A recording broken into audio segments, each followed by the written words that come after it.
Hola personas, bienvenidos a esta tercera parte donde vamos a trabajar los contenidos básicos referentes a la evolución biológica. Recordemos que los videos que forman parte de esta unidad deben observarse en cierto orden, comenzando por el camino hacia el pensamiento evolutivo, siguiendo por las teorías evolutivas y luego el video que presenciaremos a continuación sobre los mecanismos de la evolución. Otros videos que complementan esta unidad son las evidencias de la evolución y los caminos de la evolución. En esta clase vamos a trabajar sobre los mecanismos de la evolución. Con esto nos referimos a aquellos procesos que van más allá de la teoría de la selección natural y que de alguna manera complementan este operativo que tiene que ver con el cambio de los seres vivos a través del tiempo. Recordemos que Charles Darwin en el año 1859 propuso la teoría de la evolución por selección natural, en la cual propone que en una población nacen más individuos de los que pueden sobrevivir, ya que los recursos del medio son limitados. También recordemos que entre los individuos de cualquier especie existen variaciones o diferencias heredables, y cuando esto sucede en una población se produce la selección natural, es decir, que aquellos individuos cuyas características o variaciones le permitan sobrevivir más tiempo y dejar más descendencia, serán elegidos por la naturaleza, es decir, serán sometidos a un proceso de selección natural. Por lo tanto, la población tendería a cambiar y a fijar esas características. Pero esto no termina acá, porque en el año 1947 aparece un grupo de científicos llamados neo-darwinistas que proponen la teoría sintética de la evolución, es decir, un conjunto de conocimientos que complementan la teoría de la selección natural. Por eso es que se le dice neo-darwinistas. Neo significa nuevo. Por un lado está Dobzhansky, por otro lado está Mayr y por otro lado está Simpson. Bueno, no es este Simpson. Este Simpson. Bueno, tenía un parecido. Eran pelados los dos, tenían barba, qué sé yo. Por un lado, Theodosius Dobzhansky propuso que el origen de la variabilidad son las mutaciones. Esto significa que los cambios que ocurren en el ADN traen como consecuencia características nuevas en los organismos. Luego, la selección natural operaría sobre ellos. En la época en que existió Darwin, no se tenían conocimientos sobre el ADN, y mucho menos sobre estos cambios que podían sufrir las cadenas de ADN a los que llamamos mutaciones. Por otro lado, Ernest Mayr propuso que la unidad evolutiva es la población. Por lo tanto, no es correcto decir que un ser vivo o que un organismo evoluciona, sino que las poblaciones de individuos son los que están sujetas a selección natural, por lo tanto pueden evolucionar. Bueno, lamento informarle que lo que sucede con los Pokémon no se puede considerar evolución, por más que el señor Ketchup haya llamado evolución a el cambio que sufren estos seres vivos o animados.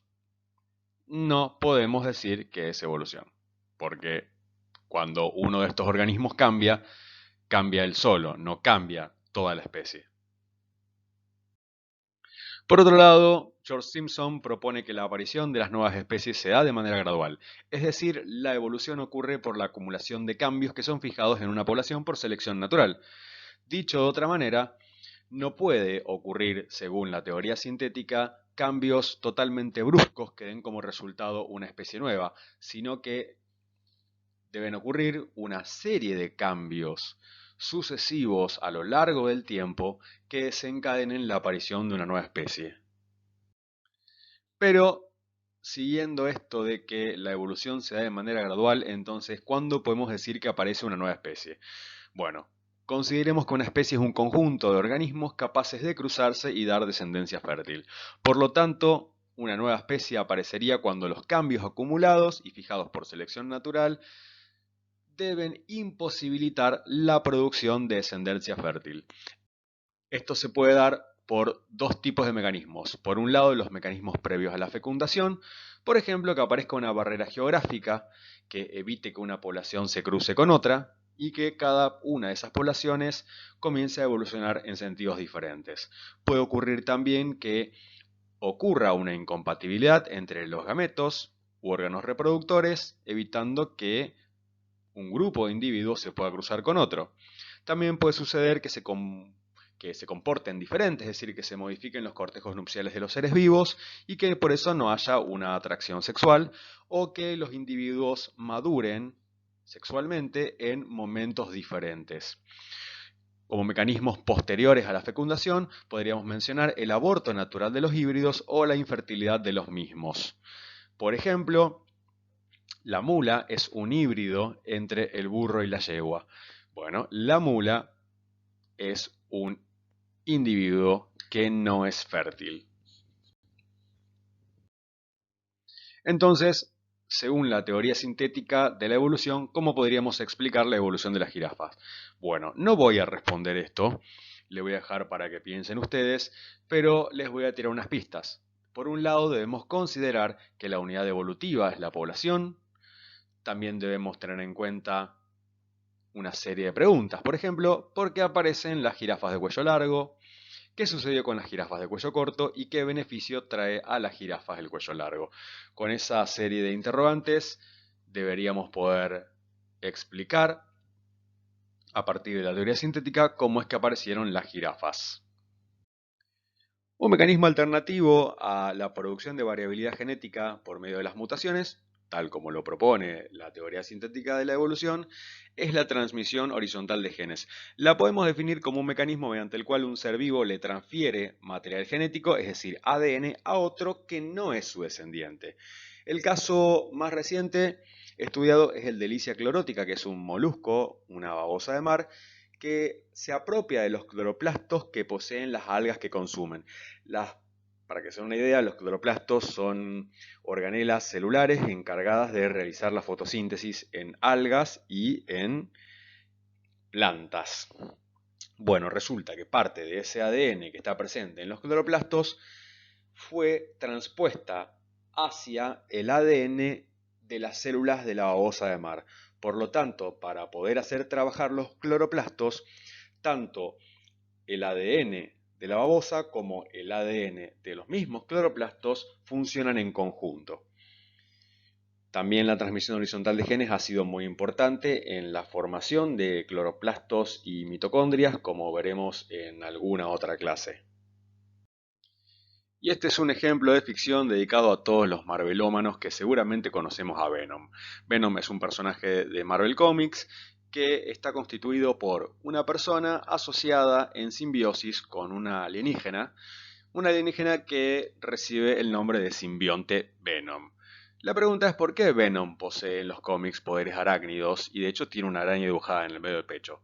Resulta que ese simbionte en algún momento estuvo en contacto con Peter Parker, en aquel periodo donde usaba un traje negro, y pasaron genes desde Peter Parker a ese simbionte. Por lo tanto, todo aquel que posea al simbionte Venom va a poseer de alguna manera esos genes que en algún momento formaron parte de Peter Parker. Esto es un claro ejemplo de transmisión horizontal de genes. Y vuelvo a comportarme como adulto porque ahora les voy a hablar de la deriva génica. La deriva génica se puede considerar un cambio en las proporciones de las variantes de los genes que es independiente de la selección natural. Las características que prevalecen por mecanismos relacionados a la deriva génica no necesariamente son las más aptas.